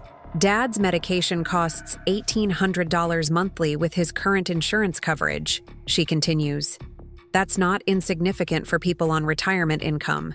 If you're unable to continue helping with those expenses, we need to develop alternative arrangements. The assumption that I was unable to continue financial support rather than choosing to discontinue unacknowledged assistance reveals Jessica's fundamental misunderstanding of my decision-making process. She interprets boundary setting as financial hardship, rather than recognition that my practical contributions deserve appreciation alongside respect for my artistic achievements. I can contribute to Dad's medical expenses, I respond evenly, when the family demonstrates appreciation for both my financial support and my creative accomplishments. Supporting someone's health while they dismiss your life's work creates unsustainable relationship dynamics. Jessica's eyes widen at my directness, apparent surprise that I've connected family financial assistance with treatment of my artistic career. Her scrambling intensifies as she processes that my financial support carries conditions related to respect and recognition rather than existing as unlimited resource independent of relationship quality. Maya, you can't hold Dad's medication hostage over hurt feelings about art appreciation, she protests, voice rising with indignation that suggests genuine confusion about my motivations. Medical needs are more important than career validation. This seems very unlike you, very petty. The characterization of my boundary setting as petty reveals Jessica's continued inability to recognize that artistic careers deserve the same respect as other professional choices, that dismissing someone's life work creates legitimate grievances, worthy of relationship consequences. Her scrambling involves attempts to frame my response as unreasonable, rather than acknowledging that their treatment of me has been consistently undermining and disrespectful. It's not about hurt feelings, I clarify, maintaining calm tone despite her escalating anxiety. It's about reciprocal respect within family relationships. I've provided significant financial support while receiving consistent criticism about my career choices. That dynamic needs to change before support continues. Jessica's scrambling reaches desperate levels as she recognizes that conventional manipulation strategies won't resolve this situation through emotional appeals or guilt-inducing accusations. My artistic success has provided independence that makes me less susceptible to family pressure, while my financial boundary setting has created practical consequences that require genuine behavior change rather than surface-level damage control. Look, she says, attempting one final approach. Maybe we haven't been as supportive as we should have been. Change is hard for families, and artistic careers are unfamiliar territory for us. Could we start over? Maybe with better communication about how to appreciate your achievements while still expressing concern about practical considerations. The offer represents movement toward acknowledgement without full accountability, recognition that their behavior requires modification, while avoiding complete responsibility for damage already caused. Jessica's scrambling has evolved into negotiation, attempting to secure continued financial support through promises of improved treatment, rather than genuine understanding of how their dismissive attitude has affected my self-worth and artistic development. But scrambling reveals recognition that circumstances have fundamentally shifted. that the sister they dismissed as impractical dreamer has achieved professional success that validates career choices they couldn't appreciate. My artistic recognition has created social embarrassment for them, while my financial independence has eliminated their ability to maintain previous relationship dynamics through dependency and obligation. The coffee shop fills with morning customers while Jessica continues processing that her careful social management has backfired spectacularly, that hiding her sister's artistic achievements has made her appear unsupportive rather than protective, that family members who achieve professional recognition expect acknowledgement and celebration rather than continued criticism disguised as practical concern. Her scrambling will continue as long as she believes that surface-level adjustments can restore previous relationship dynamics without fundamental changes to how she perceives and treats my artistic career. But recognition has arrived from sources beyond family control, validation that doesn't require their approval or understanding, success that transforms our relationship balance in ways that no amount of scrambling can reverse. The Portland Art Monthly article and gallery representation have provided evidence that strangers can appreciate value that family members consistently overlooked, that artistic achievements deserve respect, independent of whether relatives understand or approve of unconventional career choices. Jessica's scrambling reflects awareness that dismissing someone's life work has consequences, particularly when that work achieves recognition that exposes family dynamics to public scrutiny. Up next, you've got 2 more standout stories right on your screen. If this one hit the mark, you won't want to pass these up. Just click and check them out.